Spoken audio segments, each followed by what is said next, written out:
Ndërruar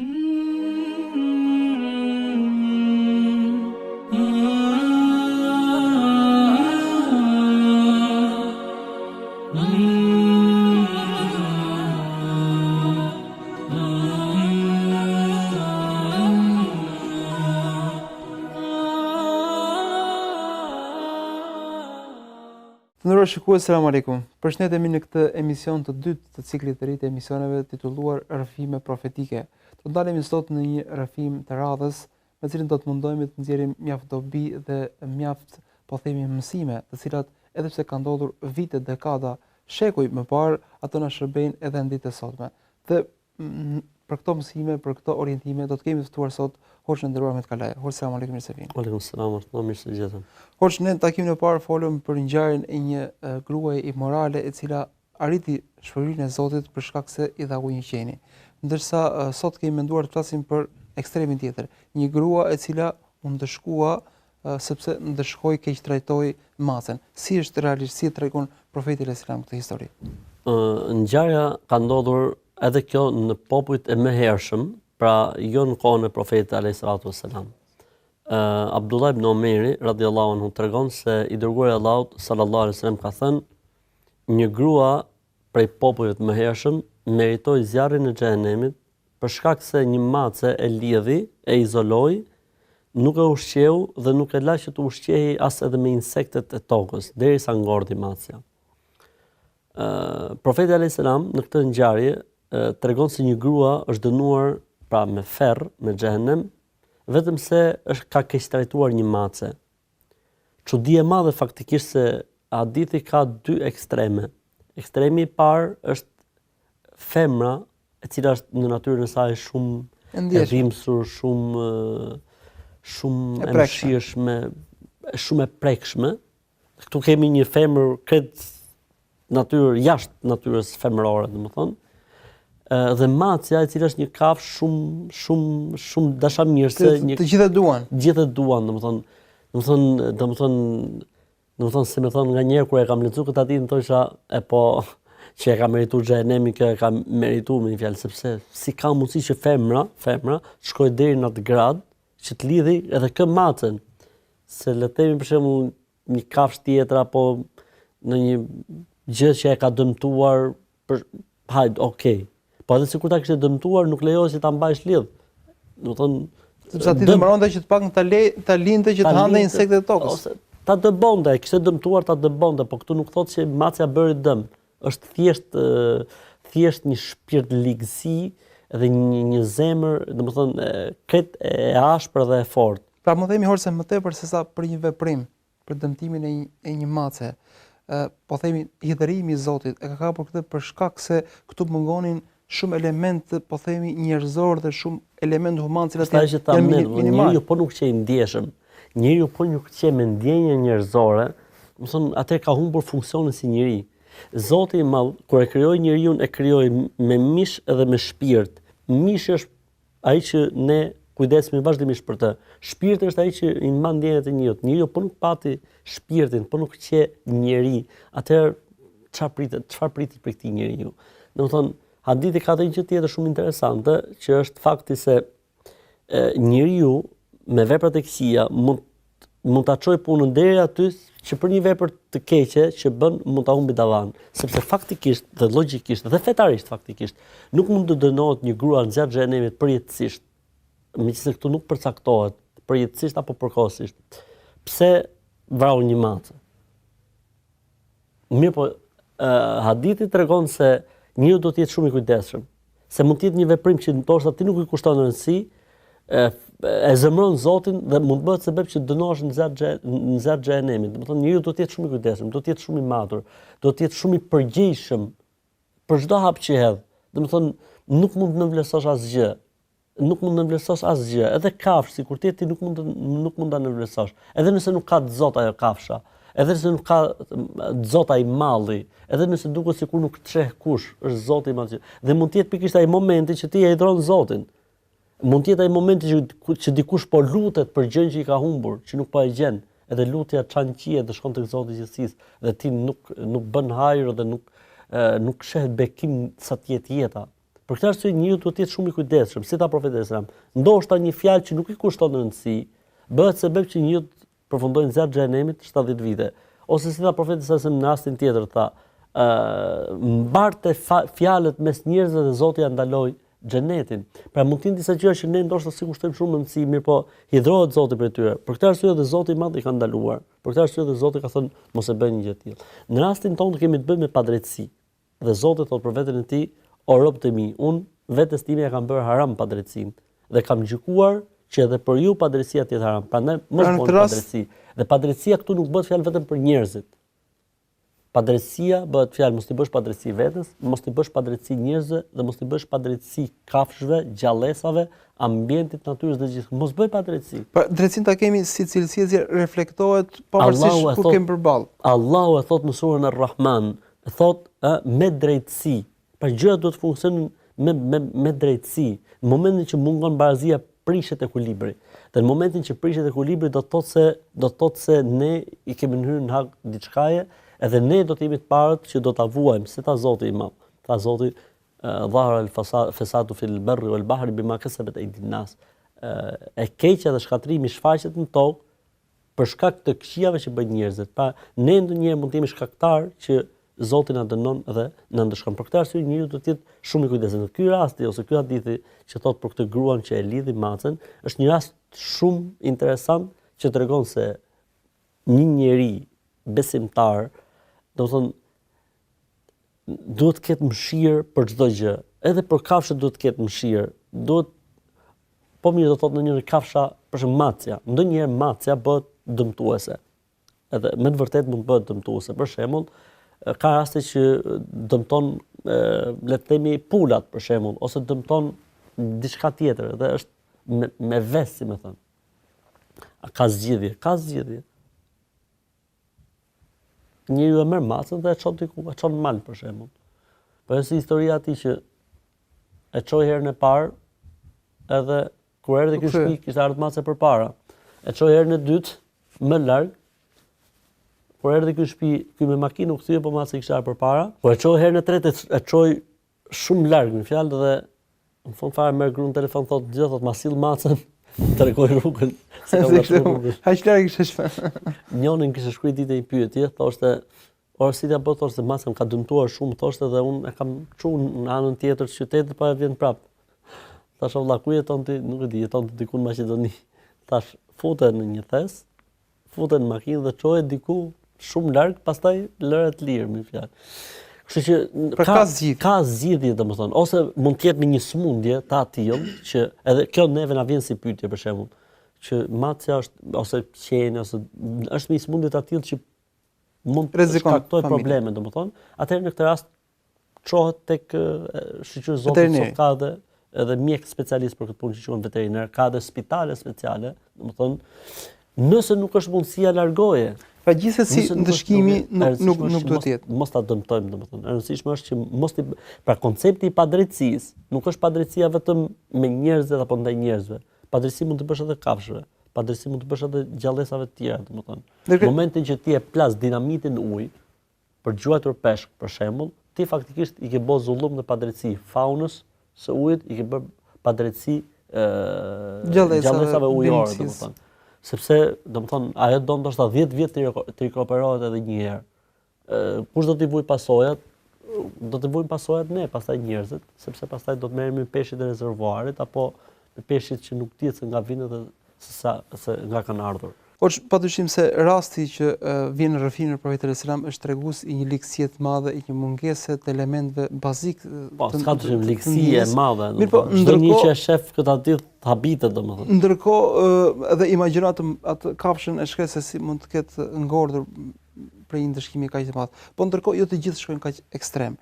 Po ju ndodh që ti gjujnë kafshëve në një qenë që është në rrugë, domethënë ti dëmtojnë ata, jo në këtë masë, por diçka më pak.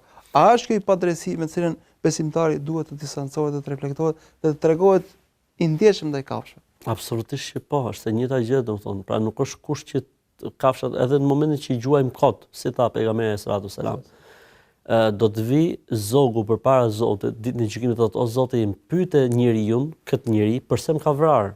Domethënë ai ka gjujt për nishan. Nuk bën, ose tha pejgamberi sallallahu alajhi wasallam mos gjuni me gur. Than po pse? Tha guri as nuk vret, pra që ti po gjun për gjuhën e tij, po edhe dëmton në nxjerr syun, kafshës apo zogut. Domethënë nuk është kush i patjetër ne të mendojmë ekstremin, por mund të jetë edhe për gjëra të vogla. E rëndësishme është që ti po i hyn hak asaj kafshës. Ajo kafsha ndoshta nuk ka ku ta ankohet, nuk flet dot me ty, mirë po faktikisht ti mos harro se kafshët kanë gjuhën e vet dhe Zoti i Madh e din gjuhën e kafshëve. Ne dim shumë mirë, pejgamberi i Zotit Sulejmani alayhis salam ka pas folur me kafshët, që do të thotë kafshët kanë gjuhën e tyre. Për këtë arsye tregohet për shembull se rasti i milingonës në Kur'an, ose rasti kur është nisur profeti Sulejman për të kërkuar shi, domethënë për namazin e shiut, një milingone ka dëgjuar që po i lutej Zotit, tha ktheu nëse është lut dikush përpara nesh. Pra ideja është domethënë që edhe kafshët kanë botën e tyre, kanë komunikim. Bile donjëherë bota e kafshëve, siç thot profeti alayhis salam, mund të jetë sebeb që Zoti na mëshiron neve. Siç than hadithin e rastit kur njerëzit nuk japin zakatin dhe ndalojnë bamirësinë, tha walau lal bahaimu ma suqu, po mos ishin kafshët, Zoti nuk do t'u jepte shi nga qielli. Pra, do të thonë atë pikërisht këto kafshë ndonjëherë mund të jenë sebeb që Zoti mund të na bëjë neve jetën mbar. Për këtë arsye, domethënë, bamirësia ndaj kafshëve është shkak që të fitojmë mëshirën e Zotit. Sjellja e keqe ndaj kafshëve është ngacmues i hidhërimit të Zotit. Siç e tham edhe tek rasti i kaluar, domethënë, mund të jenë gjëra të mbarazim. Ti e ke kalu makinën dhe i ke godit një qen qëllimisht, se është ndryshe kur qeni kalon etj.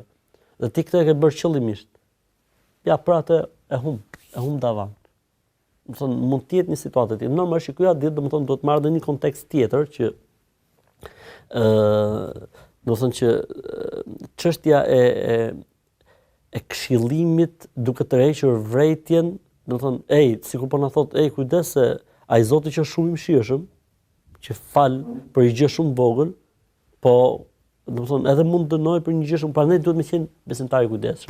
Dhe kjo është ajo që faktikisht plotson atë tablon e përjetimit të besimtarit në raportet me Zotin e tij. Që do të thotë, as nuk thot, si më thon, ose nuk i hap dyert e shpresës hajt se Zoti fal etj, po edhe të mbyllet tërësisht. Por njeriu duhet të jetë i kujdesshëm. Zoti fal shumë, po është edhe ndëshkues, siç tha në të njëjtën ajet kuranor, ya'lamu anna Allaha Ghafurur Rahim wa annahu shadidul iqab. Dijeni se Zoti fal shumë, po është edhe ndëshkues i ashpër. Pra ne duhet të jemi në kujdes gjithmonë, duhet të jemi vazhdimisht të vëmendshëm dhe nuk duhet, domethënë, të nënvlerësojmë asnjë lloj situate, si për veprat e mira dhe si për veprat e këqija. Se nganjëherë neve na ndodh kështu, domethënë na vjen dikush dhe na pyet, kjo gjë është gjuna e madhe apo gjuna e vogël? Ti tani kërkon prej hoxhës që po tha hoxha gjuna e vogël, domethënë se duhet ta bësh. Kjo është pyetje normale. Ti shih se kë po mërzit, shih se kë po hidhron Zotin. Pra ti mos shih gjunain është cilësuar i madh nga dietarët apo është cilësuar i vogël nga dietarët. Ti shih me kë të bësh, kë po hidhron në atë moment. Dhe llogaritën sikur të vi vdekja në atë moment dhe ti me atë mëkatin e vogël do të dash para Zotit. Dhe njeriu vdes me një mëkat, do të ngjallet me të. Nëse njeriu vdes me një vepër të mirë do të ngjallet me të. Pra nuk është çështja thjesht, domethënë, se e dëmtoi kafshën apo mund të jetë çështje barazie në botën tjetër. Më tepër është treguesi asaj çka ka në zemër dhe në shpirtin e përveç asaj kjo tregon domethënë se ky njeri domethënë i ka humbur mëshira. E një që i ka humbur mëshira, çdo vendin e mëshirës në botën tjetër. Nuk mundet të sepse Zoti tha irhamu men fil ardi, irhamkum men fis sama. Mëshironi, pejgamberi sa ka thënë, mëshironi, Zoti ka thënë pra, mëshironi çfarë është në tokë, t'ju mëshiroj ai që është mbi qiell. Do të thonë se ne duam mëshirën e Zotit, ai ta ka thënë trosh, e pastër dhe e qartë. Nëse e doni mëshirën e Zotit, mëshironi çfarë është mbi sipërfaqen e tokës. Pra, konteksti tjetër shumë interesant është se hadithi është thënë për një mace.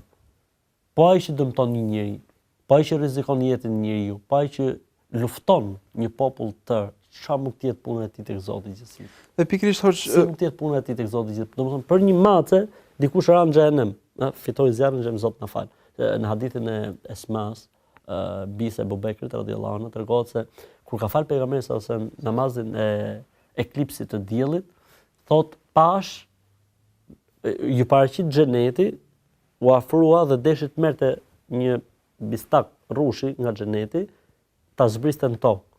Tha po ta zbrisja, ai nuk do të mbaronte asnjëherë deri në ditën e gjykimit. Ashtu, njerëzit merren dhe ai do të vazhdonte prodhim të pandërprer deri në ditën e gjykimit. Pastaj tha e ktheva mbrapsht. Dhe muz paraqit tha zjarri i xhenemit, se duke fal namazin e kusufit, pejgamberi shkoi përpara, pastaj u tërhoq mbrapa dhe safet, rrjeshtat mbas pejgamberit. Herën e parë shkuan përpara dhe herën e dytë shkuan mbrapa. Kur mbaroi pejgamberi sa namazin, thonë pejgamberi i Zotit, çfarë ndodhi sot në namazin e eklipsit, se pam që shkove para dhe të ndoqëm. U tërhoqëm mbrapa dhe u tërhoqëm. Tha profeti alayhis salam, kur shkova përpara mu shfaq xheneti. Dhe thash ta marr një bistak nga një vesh, nga rrushi apo nga palmat e xhenetit, ta zbrisja në tokë. Edhe ai s'do të mbaronte deri në ditën e gjykimit. Pastaj tha, mirë po e lash. Pra, me sa duket Zoti ka thënë jo, sepse pastaj humbet esenci i sprovës. Pastaj tha pash zjarrin e xhenemit, i cili mu vërsul. Thot dhe pash në zjarrin e xhenemit ka parë, thot ndër të tjera thot pash dhe gruan, e cila i kishte lidhur macën, derisa ka ngodhur macja atje atje. Okej, pyetja, nëse kjo macë do të kishte bërë ndonjë të keqe. Macja, kafshët nuk janë në sensin e logjikës së njeriu. Pra ajo macja, kafshët në përgjithësi i shohin gjërat, funksionojnë me instinkt, jo me logjikë. Shohin gjërat me instinkt, domethënë shohin gjërat, është e dobishme, është e frikshme, është e dëmshme. Pra, si më thon, nuk është ai inati, nuk është, si më thon, ajo koshienca se po e bëj këtë sepse ky ma bër, nuk ekziston. Mirë, njeriu nga që është shumë i ngushtë, edhe vetë ai funksionon me koshiencë, subkoshiencë, ai tani shkon dhe çfarë është njeriu e zbaton tek kafsha. Okej, e vërtet, kafsha mund të ketë thyer diçka, mund të ketë bërë një dëm etj. Mund ta tremësh, mund ta largosh, mund të dëgjuar. Po jo të shkoj puna deri në këtë, ose mund ta largosh fare, domethënë.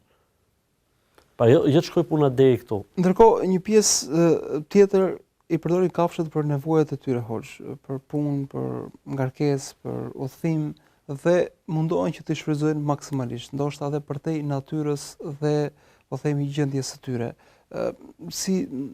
Çka na thot profeti alayhis salam në rrëfimet e tij për këtë lloj kategorie?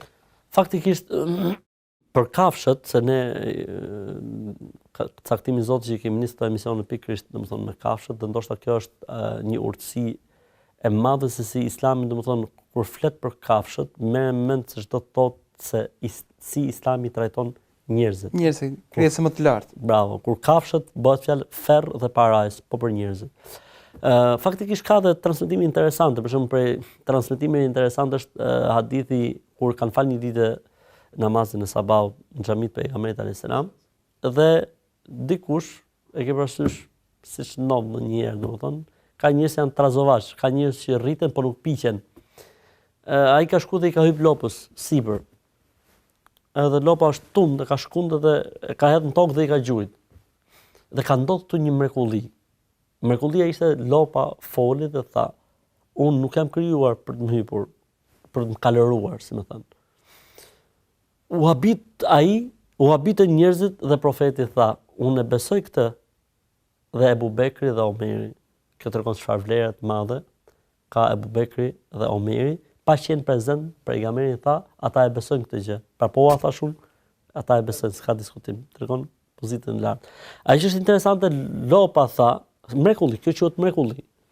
Tha, unë nuk jam krijuar për këtë punë. Pra kafsha shfrytëzohet për atë që është krijuar. Domethënë nuk mund ta nxjerrësh nga natyra për cilën Zoti e ka krijuar, ose në rastin tjetër është një hadith tjetër ku një ujk i vërsulet një kopeje. Me pa e bariu, kështë qenë, si më thënë, trim, edhe kështë qenë me këmbë të forta. Edhe i vjet ujkut mbrapa. I vjet, trim, i guximshëm. Dhe ujku kur e sheh guximin e tij me sa duket dhaj, si më thonë, u trem, edhe mi pa mante, si më thënë, delen e tërhiqte. Derisa erdhi një moment që ujku u lodh, e lshoi dhe tha, po mirë, ti po i run tani, po kur të vi dita, që nuk do të kenë delet bari tjetër përveç ujqërve. Bëhet fjalë për kiametin kur bëhet kiameti. Ky shtangu dhe tha Allah, tha ujku që foli dhe erdhi dhe i tregoi pejgamberit alayhis salam. Tha pejgamberi se unë e besoj këtë dhe Ebu Bekri dhe Omeri e beson këtë. Domethënë si më thon, ligji I kafshëve është një ligj që Zoti na ka treguar neve se si funksionon. Dhe ne tani nuk mund të marrim kafshët në gjyq për atë që bëjnë. Okej, kjo nuk do thotë që t'i hapim stanet për ujshit, po domethënë pejgamberi sa deshi të tregoj që bota e kafshëve funksionon, kanë natyrën e vet, mënyrën se funksionon. Domethënë nuk mund të ursi tani shumë I keq Luani, shumë shpirtëzi është Luani, sepse Luani han kafshë të tjera. Ky është ligji, edhe Luani ka ato momentet e mëshirës vet, nuk e di, ai ke parë një pjesë shumë interesante, ku Luani sulmon një majmun. Dhe tek majmuni kishte pasur I vogël I majmunit. Do thonë, mori Luani pastaj filloi të arrisi të kujdeset për klyshin e majmunit, domethënë. Domethënë janë ca gjëra domethënë që njeriu duhet të marrë mësim, domethënë. Ti mund të kesh natë me prindin e dikujt, po fëmia nuk ka faj. Pra këtu merr kuptim ajeti që për çdo të mirë që bëni qoftë sa grimca, atë e gjejmë tek Zoti dhe shpërblejmë për atë, po dhe për çdo të keqe, qoftë sa grimca, siç tha ajeti kuranor, do të tregojmë të kujdesshëm sepse tek Zoti domethënë shkurt e sapi tek Zoti nuk humb as e mira dhe as e keqja, dhe ne për fajt të dikujt nuk mund të dënojmë të tjerët. Po lexojmë urtësi të tjera në pjesën e dytë të këtij emisioni, durojmë që bëjmë shkputje dhe rikthehemi pas pak.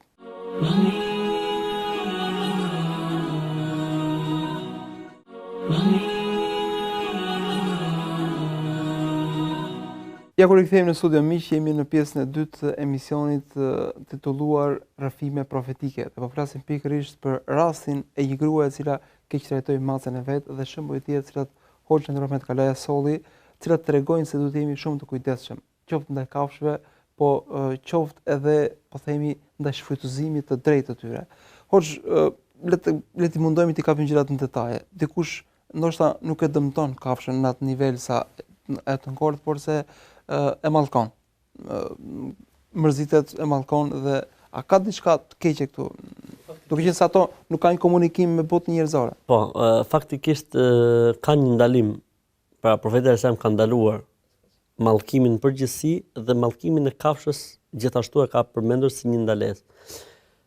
Nuk është problemi a do ta kapi mallkimi kafshën apo jo. Problemi është njeriu si shkon ligësia e tij, domethënë derisa edhe shfryrjen më të fundit e bën tek kafsha. Kthehemi tek ajo që thonë treguesi nuk funksionon me arsye dhe me logjik. Çdo gjë kafsha e shef me instinkt. Domethënë ka si më thon ato parimet bazë të funksionimit të gjërave, nuk I ka me koshiencë dhe subkoshiencë.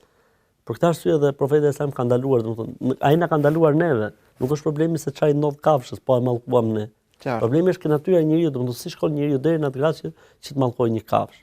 Ndërkohë një veprim tjetër është shpesh, po themi, njerëzit më përpara, nuk e di si funksionon, me djegje I kanë pas vulos kafshët e tyre, I kanë vendosur shenja të caktuara. Kjo është e dhimbshme. Faktikisht, domethënë, jo, ajo që është shumë interesante, Islami ka parë edhe këtë lloj situate dhe ka ndaluar.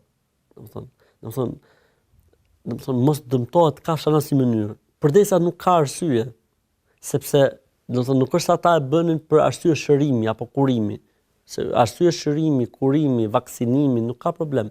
Siç ndodh për shembull që tani kafshët ju vejnë atë numrin tek veshët, nuk ka problem.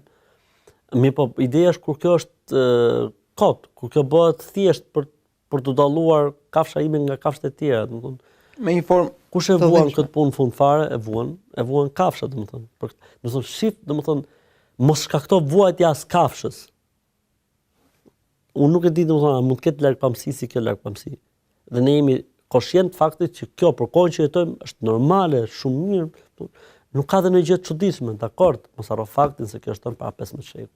Po edhe sot në periferi dhe në zona të caktuara kafshët mund të keq trajtohen sepse larg syre të medias dhe të njerëzve. Absolutisht. Jo më larg se para disa ditësh ne pam një ngjarje një adoleshenti I cili coptonte qenin e tij me spatë, domethënë me kapacitete që ishin si pamje ishin shumë po themi të dhimbshme kështu. Ndërkohë shpesh njerëzit mbajnë dhe po themi zoq ose peshq për argëtim ose për zbukurim, për dekor në shtëpi. A ka kjo ndalesë fetare duke mbajtur peshq në akvarium apo një zog mbyllur në kafaz?